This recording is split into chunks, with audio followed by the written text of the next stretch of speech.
ಗುರುಜಿ, ಇಲ್ಲಿವರೆಗೂ ನಮಗೆ ಪೂರ್ವ ಮತ್ತೆ ಉತ್ತರ ಈಶಾನ್ಯದ ಕುರಿತು ತಿಳಿಸ್ಕೊಡ್ತಿದ್ರಿ. ಮುಂದಿನ ದಿನಗಳಲ್ಲಿ ಇನ್ನೇನು ಹೇಳ್ತೀನಿ, ಕಾಯ್ತಾ ಇರಿ ಅಂತ ಕೂಡ ಹೇಳಿದ್ರಿ. ಏನ್ ತಿಳಿಸ್ತಿದ್ದೀರಾ ಗುರುಜಿ? ನೋಡಿ, ತಗ್ಗಿರ್ಬೇಕು ಉತ್ತರ ಪೂರ್ವ ಅಂತ ಹೇಳಿದ್ದೆ. ಅದೇ ದಕ್ಷಿಣದಲ್ಲಿ ತಗ್ಗಿದ್ರೆ ಏನಾಗುತ್ತೆ ಗೊತ್ತೋ? ಅಲ್ಲಿ ತಗ್ಗಿರಲೇಬಾರ್ದು. ಅತಿ ಮುಖ್ಯವಾಗಿ ಎತ್ತರ ಇರಬೇಕು. ಇವಾಗ ಎದೆ ಸೆಟ್ಸ್ಕೊಂಡು ಹೀಗೆ ಬರ್ತಕ್ಕಂಥ, ತುಂಬಾ ಎದೆ ಹೀಗೆ ಸೆಟ್ಸ್ಕೊಂಡು ಬಂದ್ಬಿಟ್ರೆ ಏನಾಗ್ಬಿಡುತ್ತೆ? ಅಭಾಸವಾಗಿ ಕಾಣಿಸ್ತಕ್ಕಂಥದ್ದು, ಹೌದಲ್ವೋ? ಹಾಗೆ ಒಂದು ಪ್ರಕೃತಿ ಪುರುಷ ಒಂದು ವಾಸ್ತುವಿನಲ್ಲಿ ಅಡಗಿರ್ತಾನೆ ಅನ್ನತಕ್ಕಂಥದ್ದು. ದಕ್ಷಿಣ ಪಿತೃಗಳಿಗೆ ಸಂಬಂಧಪಟ್ಟಂತ ಒಂದು ಕ್ಷೇತ್ರ, ಸ್ಥಳ, ಕುಜನ ಒಂದು ಸ್ಥಳ. ಅಡಿಗೆ ಮನೆಯನ್ನ ಒಂದು ವಿಶೇಷವಾಗಿ ಈ ಸಲಕರಣೆಗಳು, ಮೊದಲೆಲ್ಲ ಈ ಒಂದು ಒಕ್ಕಲ್ತನದ ಒಂದು ವ್ಯಕ್ತಿತ್ವ ನಮ್ಮದು. ಈ ಒಕ್ಕಲ್ತನದ ವಸ್ತುಗಳು, ಈ ಒಂದು ಗುದ್ದಲಿ, ಪಿಕಾಸೆ, ಹಾರೆ, ಇದನ್ನೆಲ್ಲ ತಗೊಂಡೋಗಿ ದಕ್ಷಿಣದಲ್ಲೇ ಇಡ್ತಾ ಇತ್ತು. ಆ ಬಳಸ್ತಕ್ಕಂಥ, ನಿತ್ಯ ಬಳಸ್ತಕ್ಕಂಥ ಒಂದಿದು, ಕೆಲವರು ಕೋವಿ ಎಲ್ಲ ತಗೊಂಡೋಗಿ ಅಲ್ಲಿ ಇಡ್ತಾ ಇದ್ದಂಥ ಒಂದು ಭಾವ. ಅಲ್ಲೇ ಅಡುಗೆ ಮಾಡ್ತಿದ್ದಂಥ ಭಾವವೂ ಕೂಡ ಅಲ್ಲೇ. ಯಾಕಂದ್ರೆ ದಕ್ಷಿಣದಲ್ಲಿ ಆ ಒಂದು ಬೆಂಕಿಯ ಮೂಲೆ ಬರುತ್ತೆ, ಆಗ್ನೇಯ ಬರುತ್ತೆ. ಪೂರ್ವ ದಕ್ಷಿಣದ ಮೂಲೆ ಬಂದು ಆಗ್ನೇಯ. ಅದು ಸ್ವಲ್ಪ ಎತ್ತರ ಇರಬೇಕು, ತಗ್ಗಿರಬಾರ್ದು. ಈಶಾನ್ಯಕ್ಕಿಂತಲೂ ಅಂದ್ರೆ ಉತ್ತರ ಪೂರ್ವದ ಆ ಒಂದು ಕಾರ್ನರ್ಗಿಂತಲೂ, ಆ ಒಂದು ಮೂಲೆಗಿಂತಲೂ ಈ ಮೂಲೆ ಎತ್ತರ ಇದ್ರೆ ತುಂಬಾ ಶ್ರೇಷ್ಠ. ಈ ಮೂಲೆ ಏನಾದ್ರೂ ಈಶಾನ್ಯಕ್ಕಿಂತ ತಗ್ಗಿತ್ತೋ ಕೂತು ಬಂತು ಅನ್ನತಕ್ಕಂಥ ಒಂದು ಭಾವ. ಅದರಲ್ಲೂ ದಕ್ಷಿಣ ತಗ್ಗಾಯಿತು ಅಂತ ಹೇಳ್ದ ಅಂದ್ರೆ ಮನೆಯ ಮಕ್ಕಳಿಗೆ ವಿಶೇಷವಾಗಿ ದುರಭ್ಯಾಸಗಳು ಬರುತ್ತೆ. ಕುಜ ಅಂದ್ರೆ ಏನು? ಮಕ್ಕಳಲ್ಲಿರ್ತಾನೆ, ತುಂಟಾಟ ಜಾಸ್ತಿ. ಹೋಗಮ್ಮ, ನೀನೇನ್ ಮಾಡಿದೆ, ಏನ್ ತಂದ್ಕೊಟ್ಟ ನಮ್ಮಪ್ಪ ಅನ್ನತಕ್ಕಂಥ ಮಾತುಗಳು, ದಾರಿ ತಪ್ಪತಕ್ಕಂಥ ಮಕ್ಕಳು, ದಾರಿ ತಪ್ಪತಕ್ಕಂಥ ಯಜಮಾನ, ಕುಜದೋಷವಾಗಿ ಬಿಡುತ್ತೆ. ತಗ್ಗಾಯ್ತು ಅಂತ ಹೇಳಿದ್ರೆ ಕುಡುಕುತನಕ್ಕೆ, ಹೆಂಡ ಕುಡಿತಕ್ಕಂಥದ್ದು, ಜೂಜಾಟಗಳ ಅಭ್ಯಾಸ, ಬುದ್ಧಿ ಕೆಡಿಸ್ತಾನಾಗ. ಸೊ ಬೇರೆಯವ್ರ ಜೊತೆ ವ್ಯವಹಾರಗಳೆಲ್ಲ ಮಾಡ್ಲಿಕ್ಕೆ ಹೋಗಿ ಆತರ ಪಟ್ಟು, ರಭಸ ಪಟ್ಟು, ಯುದ್ಧ, ಹೊಲಿಗೆ, ಸ್ಟಿಚ್ಚು, ಮುಖದ ಮೇಲೆ ಗಾಯ, ಇವುಗಳ ಒಂದು ಭಾವಗಳು ಬರುತ್ತೆ. ಏನೋ ಮಾಡ್ತಿರ್ತಾರೆ, ಏನೋ ಬೀಳ್ತಕ್ಕಂಥ, ನಿಮ್ ಕಂಟ್ರೋಲ್ ನೀವು ಇರೋಲ್ಲ, ಇಲ್ಲ ಅದಾಗಾದ್ರೂ ಬೀಳುತ್ತೆ. ನೋಡಿ, ಒಂದು ನಿಯಮ ಯಾವತ್ತೂ ಅಷ್ಟೇ ಸೂಕ್ಷ್ಮವಾಗಿ ಗಮನಿಸಿ ನೋಡಿ. ಪ್ರಕೃತಿ ನಮ್ಮ ಜೊತೆ ಯಾವತ್ತೂ ಮಾತಾಡ್ತಿರುತ್ತೆ. ನಾವೆಲ್ಲ ಕರೆಕ್ಟ್ ಇರ್ತೇವೆ. ಪ್ರತಿನಿತ್ಯ ಬೆಳಿಗ್ಗೆ ಎದ್ದೊಳ್ತೇವೆ, ಸಂಧ್ಯಾ ವಂದನೆ ಮಾಡ್ತೇವೆ, ವಾಕಿಂಗ್ ಮಾಡಿರ್ತೇವೆ, ಪೂಜೆ ಮಾಡಿರ್ತೇವೆ. ಆದ್ರೂ ಅದ್ ಕೆಲಸ ವಿಘ್ನಗಳೇ. ದಿಢೀರಂತ ತಲೆನೋವು ಬಂತು. ಎಲ್ಲಿಂದ ಬಂತು? ದಿಢೀರಂತ ಕೋಲ್ಡ್ ಆಯ್ತು. ನೋಡಿದ್ರೆ ಅವತ್ತು ಕೋಲ್ಡ್ ಐಟಮೇ ತಗೊಂಡಿರೋಲ್ಲ. ದಿಢೀರಂತ ಹೊಟ್ಟೆ ನೋವು, ದಿಢೀರಂತ ಹೊಸರು ಹಿಡ್ಕೊಂತು, ದಿಢೀರಂತ ಸಿವಿಯರ್ ಫ್ಲೂ ಜ್ವರ. ತುಂಬಾ ಎಲ್ಲಿಂದ ಬಂತು? ಸರಿಯಾದ ಊಟ ತಿಂತಿದ್ದೀರಾ, ಸರಿಯಾದ ನಿದ್ದೆ ಮಾಡ್ತಿದ್ದೀರಾ, ಸರಿಯಾದ ಸಂಧ್ಯಾ ವಂದನೆ, ಅನುಷ್ಠಾನ, ಪೂಜೆ, ಕೆಲಸ, ನಿಯಮ ತಪ್ಪದೆ ಜೀವನ. ಆದ್ರೂ ಮಂಡಿ ನೋವು ಗುರುಗಳೇ. ಅಯ್ಯೋ, ನಾನು ವಾಯು ಐಟಮ್ ಏನು ತಿನ್ನೋದೇ ಇಲ್ಲ. ಆಲೂಗಡ್ಡೆ ತಿಂದು, ಗೆಣಸುಗಡ್ಡೆಗಳು ತಿಂದು ಎಷ್ಟೋ ದಿನ ಆಗ್ಬಿಡ್ತು. ಆದ್ರೂ ಸೆಳೆತ ಗುರುಗಳೇ.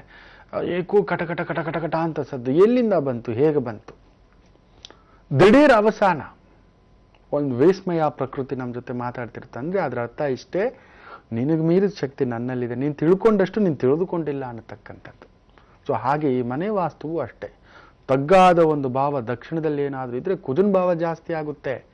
ನೀನೇನು ನಾನೇನು ದಾಯಾದಿಗಳಾಗಿ ಬಿಡ್ತಾರೆ ಮನೆಯಲ್ಲಿ. ಅಣ್ಣ ತಮ್ಮಂದಿರುಗಳು ತುಂಬಾ ರಾಮ ಲಕ್ಷ್ಮಣರ ಹಾಗೆ ಇರತಕ್ಕಂಥವರು ಧರ್ಮರಾಯ ದುರ್ಯೋಧನ ತರ ಆಗಿ ಬಿಡ್ತಾರೆ ಅನ್ನತಕ್ಕಂಥ ಒಂದು ಭಾವ. ನನಗ್ ಬೇಕು ಅನ್ನತಕ್ಕಂಥ ತಂದೆ ಮುಂದುಗಡೆನೆ ಕಿತ್ತಾಡತಕ್ಕಂಥ ಒಂದು ಭಾವಗಳಾಗುತ್ತೆ.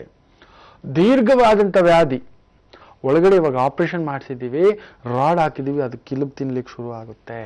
ಮತ್ತಿನ್ನೊಂದ್ಸಲಿ ಹಾಕ್ಸು, ಮತ್ತಿನ್ನೊಂದು ರೀ ಆಪರೇಷನ್ನು. ಕುಜನ್ ಭಾವ. ಅದರಲ್ಲೂ ಪೈಲ್ಸ್ ಪ್ರಾಬ್ಲಮ್ ಬರುತ್ತೆ. ಬೆಂಕಿ ಜಾಸ್ತಿ ಆಗುತ್ತೆ. ಹೀಟ್ ದೇಹದಲ್ಲಿ, ಮನೆಯಲ್ಲಿ ಬೆಂಕಿಯ ಒಂದು ಪ್ರಕರಣಗಳು ಜಾಸ್ತಿ ಆಗುತ್ತೆ. ಗರ್ಭಕೋಶ ತೆಗೆಸ್ತಕ್ಕಂಥ ಸಮಸ್ಯೆಗಳು ಬರುತ್ತೆ. ಮುಟ್ಟಿನ ತೊಂದರೆಗಳು ಅಂದ್ರೆ ಕುಜನ್ ತೊಂದರೆಗಳು, ಇನ್ನೇನೂ ಇಲ್ಲ. ಶುಕ್ರನ ತೊಂದರೆಗಳು ಅಂದ್ರೆ ವೀರ್ಯಾಣು ತೊಂದರೆ ಆಗುತ್ತೆ. ಹೆಣ್ಣು ಮಕ್ಕಳಿಗೆ ಸರಿಯಾಗಿ ಆ ಮುಟ್ಟು, ಪೀರಿಯಡ್ಸ್, ಸೈಕಲ್ ಸರಿಯಾಗಿ ಆಗ್ತಿಲ್ಲ ಅಂದ್ರೆ ಕುಜ ಯಾವ ಭಾವದಿಂದ ನೋಡ್ತಿದ್ದಾನಪ್ಪ ಅಂತ ಜಾತಕ ಎತ್ತಿದ ತಕ್ಷಣ ನೋಡ್ತೀವಿ. ಇಲ್ಲ ಕೇತು ಆದ್ರೂ ನೋಡ್ತಿದ್ದಾನ ಅಂತ ನೋಡ್ತೇವೆ. ಇಲ್ಲ ಕುಜರಾಹು ಸಂಧಿಗಳೇನಾದ್ರೂ ಆಗಿಬಿಟ್ಟು ಆ ಗರ್ಭಸ್ಥಾನ ನೋಡ್ತಿದ್ಯವಾ ಅಂತ ನೋಡ್ತೀವಿ. ಇಲ್ಲ ಸೂರ್ಯನೇನಾದ್ರೂ ನೋಡ್ತಿದ್ದಾನ ಬಿಸಿಯ ಒಂದು ಭಾವದಲ್ಲಿ, 11ನೇ ಮನೆಯಲ್ಲಿ ಸೂರ್ಯ ಇದ್ರೆ ಪರಮಶ್ರೇಷ್ಠ ಅಂತೀವಿ ಯಾರದೇ ಜಾತಕಕ್ಕೆ. ಹೆಣ್ಣು ಮಕ್ಕಳಿಗೆ ಇದ್ರೆ ಬಂತು ಪುತ್ರ ಸಂತಾನಕ್ಕೆ ಕುತ್ತು. ಶನಿ ಆದ್ರೂ ಇದ್ರೆ ನಿಧಾನವಾಗಿ ಪುತ್ರ ಕೊಡ್ತಾನೆ. ಸೂರ್ಯ ಇದ್ರೆ ಡೈರೆಕ್ಟ್ ಬಿಸಿ ಅಲ್ಲಿ ಬಿಟ್ಟು ಮಸೂರ್ಕ ಇಟ್ಟಾಗ ಸುಟ್ಟಾಕ್ಬಿಡ್ತಾನೆ. ಅಲ್ಲಿ ಫಾಲಿಕ್ಯೂಬ್ಸ್ ಆಗ್ತಕ್ಕಂಥದ್ದು, ಸಿಸ್ಟ್ ಆಗ್ತಕ್ಕಂಥದ್ದು, ಫೈಬ್ರಾಯ್ಡ್ ಆಗ್ತಕ್ಕಂಥ ಒಂದು ಪ್ರಾಬ್ಲಮ್ಸ್ ಬಂದು ಏನೋ ಒಂದು ಗೆಡ್ಡೆಗಳ ತರ ಹೊಡಿತಕ್ಕಂಥ ಒಂದು ಭಾವ ಮಾಡ್ತಾನೆ. ಈ ಒಂದು ದಕ್ಷಿಣ ದಿಕ್ಕು ತಗ್ಗಿದ್ದರೆ ಎಚ್ಚರಿಕೆ. ಸೊ ಆ ಒಂದು ನಿವೇಶನ ಕಟ್ಟಬೇಕಾದಾಗಲೇ ಸ್ವಲ್ಪ ದಕ್ಷಿಣವನ್ನ ಈ ರೀತಿ ಮೇಲಕ್ಕೆ ಸ್ವಲ್ಪ ಒಂಚೂರಾದ್ರೂ ಮೇಲಕ್ಕೆ ಹಚ್ಚಿ. ಅದಕ್ಕೆ ನೋಡಿ ಪಶ್ಚಿಮ ದಕ್ಷಿಣ ದಿಕ್ಕಿನ ಮೂಲೆಯಲ್ಲಿ ಮೇಲೆ ವಾಟರ್ ಟ್ಯಾಂಕ್ ಇಡೋದು. ಎತ್ತರ ಇನ್ನಷ್ಟು ಎತ್ತರ ಇರಬೇಕು, ವೆಯ್ಟ್ ಇರಬೇಕು ಅನ್ನತಕ್ಕಂಥದ್ದು. ನೋಡಿ, ನಾವು ತಲೆ ಎತ್ಕೊಂಡು ನಡಿಬೇಕು, ಬಗ್ಬಿಟ್ಟು ಕೋಲ್ ಇಟ್ಕೊಂಡು ಕುಂಡಿ ಎತ್ಕೊಂಡು ನಡೆದ್ರೆ ಹೆಂಗಿರುತ್ತೋ ಒಂದು ಅದ್ಭುತ. ನೋಡಿ, ಚೆನ್ನಾಗಿ ಕಾಣಿಸ್ತೀವ ನಾವು. ಬಲ ಇರೋದೇ ಭುಜದಲ್ಲಿ, ಆ ಒಂದು ಭುಜದಿಂದ ಕೆಳಗಡೆ ಸೊಂಟದಲ್ಲಿ. ಸೊಂಟನ ಇಟ್ಕೊಂಡು ಅಮ್ಮ ಅಪ್ಪ ಅಂತಂದ್ರೆ ಆ ಸೊಂಟದಲ್ಲಿ ಬಲವಿಲ್ಲ.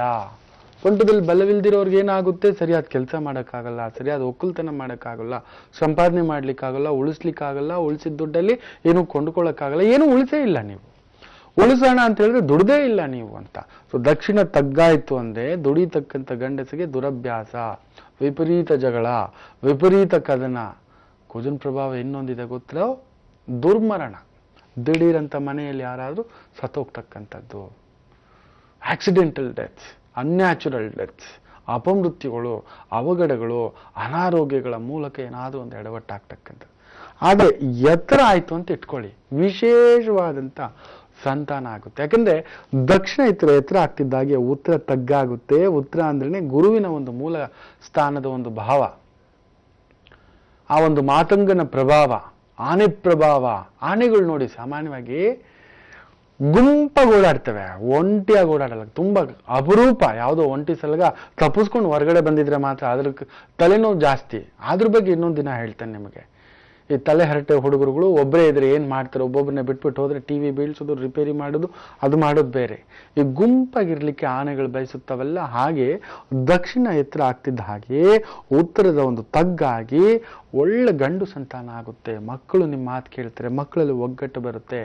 ಆ ಒಂದು ದುರ್ಯೋಧನ ಧರ್ಮರಾಯನ ಹಾಗೆ ಕಿತ್ತಾಟ, ಜೂಜಾಟ, ದುರಭ್ಯಾಸಗಳು, ಕುಡಿತ, ಹೆಣ್ಣು, ಸ್ತ್ರೀಲೋಲುಪತೆ, ಪರಪುರುಷ ಪರಸ್ತ್ರೀ ಅನ್ನತಕ್ಕಂಥ ಭಾವದಲ್ಲಿ ಇರತಕ್ಕಂಥವ್ರು ನಿಯಮಕ್ಕೆ ಬರ್ತಾರೆ. ಆ ಉತ್ತರನ್ ಭಾವ ಅಂದ್ರೆ ಗುರುವಿನ ಭಾವ. ನಾನು ಮಾಡ್ತಿರೋದು ತಪ್ಪು ಅನ್ನೋ ಒಂದು ಯೋಚನೆ ಬರುತ್ತೆ. ಕುಜ ಜಾಸ್ತಿ ಆಯ್ತು ಅಂದ್ರೆ ನೀನೇನು ಹೇಳೋದು, ನಿನ್ ಮಾತು ನಾನೇನು ಕೇಳೋದು, I know better than you. ಅಲ್ಲಿ ಕಿತ್ತಾಟ ಬರುತ್ತೆ. ಬೇಕಾದ್ರೆ ನೋಡಿ, ಎಲ್ಲಾದ್ರೂ ದಕ್ಷಿಣದಲ್ಲಿ ತಗ್ಗಿರ್ತಕ್ಕಂಥ ಆಫೀಸ್ಗಳಲ್ಲಿ ನೋಡಿ, 1-3 ಜನ ಟೆಕ್ನಿಷಿಯನ್ಗಳು ಇರ್ತಾರೆ, ತಲೆ ಹರಟೆಗಳು. ಒಬ್ಬ ರೆಡಿ ಮಾಡಿದ್ದು, ಇಲ್ಲ ಇವನೇನ್ ಮಾಡೋದು ಅಂತ ಇನ್ನೊಬ್ಬ ಮಾಡಿದ್ದನ್ನ ಇನ್ನೊಬ್ಬ, ಇಲ್ಲ ಆಗ್ತಾನೆ ಇರುತ್ತೆ. ಅಲ್ಲೆಲ್ಲೋ ದಕ್ಷಿಣದಲ್ಲಿ ತಗೊಬಂದು ಇನ್ನೊಂದು ಏನೋ ಒಂದು ಕಬ್ಬಿಣದ ಐಟಮೋ, ಕರೆಂಟ್ ಐಟಮ್ಸೋ ಏನೋ ತುಂಬಾ ಇಟ್ಟಿರ್ತಕ್ಕಂಥದ್ದು, ಇಲ್ಲ ಅಲ್ಲಿ ತಗ್ಗು ಮಾಡಿಟ್ಟಿರ್ತಕ್ಕಂಥದ್ದು, ಇಲ್ಲ ಕುಜನ್ ಭಾವದ ವ್ಯಕ್ತಿ ಸೇರಿರ್ತಾರೆ, ಅಲ್ಲಿ ಕಿತ್ತಾಟಗಳು ಶುರು ಆಗುತ್ತೆ. ಅದು ಕೊನೆಗೆ ಕ್ರಿಯೇಟಿವಿಟಿಯನ್ನ ಕೊಲ್ಲುತ್ತೆ. ಅಯ್ಯೋ, ಎಷ್ಟು ಚೆನ್ನಾಗಿ ಮಾಡ್ಕೋಬೋದಿತ್ತು ನಾವು ಕೆಲಸನ, ಏನಪ್ಪ ಈ 3-4 ಜನ ಸೇರ್ಕೊಂಡ್ರು ಈ ಪುಂಡ್ರುಗಳ ತರ ಇವನಿಗೆ ಸರಿ ಅಂತಕ್ಕಂಥ ಭಾವ ಆಗ್ಬಿಟ್ಟಿದೆಯಲ್ಲೋ ಭಗವಂತ ಅಂತಕ್ಕಂಥ ನೋವು ಬರ್ತಕ್ಕಂಥದ್ದಾಗುತ್ತೆ. ಸೊ ಮನೆಯನ್ನ ಗೃಹ ನಿರ್ಮಾಣ ಮಾಡಬೇಕಾದ್ರೆ ನೋಡ್ಕೊಳ್ಳಿ, ಇಲ್ಲಾಂದ್ರೆ ಆ ಒಂದು ದಕ್ಷಿಣ ಎತ್ತರ ಇರೋ ತರ ನೋಡ್ಕೊಳ್ಳಿ ಆದಷ್ಟು. ಇನ್ನು ಪಶ್ಚಿಮ ಶನಿ ಪ್ರಭಾವ, ಆದ್ರಿಂದ ಏನಾಗಬಹುದು, ಪಶ್ಚಿಮ ದಿಕ್ಕಿಗೆ ಅಧಿಪತಿ ಶನಿ ಆಗ್ತಕ್ಕಂಥದ್ದು. ಅದನ್ನ ಮುಂದಿನ ಭಾಗಗಳಲ್ಲಿ ಹೇಳ್ತೀನಿ. ಅನಾಹುತವ ಇಲ್ಲ ಒಳ್ಳೇದ ತಗ್ಗಿದ್ರೆ. ಯಾಕಂದ್ರೆ ಪೂರ್ವ ಉತ್ತರ ತಗ್ಗಿರ್ಬೇಕು ಅಂತ ಹೇಳಿದ್ರೆ ಗುರುಗಳೇ, ಪಶ್ಚಿಮನು ತಗ್ಗಿರ್ಬೇಕಲ್ವೋ ಅಂತ ಅನ್ಕೋತೀರಾ. ಅದ್ರ ಬಗ್ಗೆ ತಿಳಿಸ್ಕೊಡ್ತೇನೆ, ಕಾದು.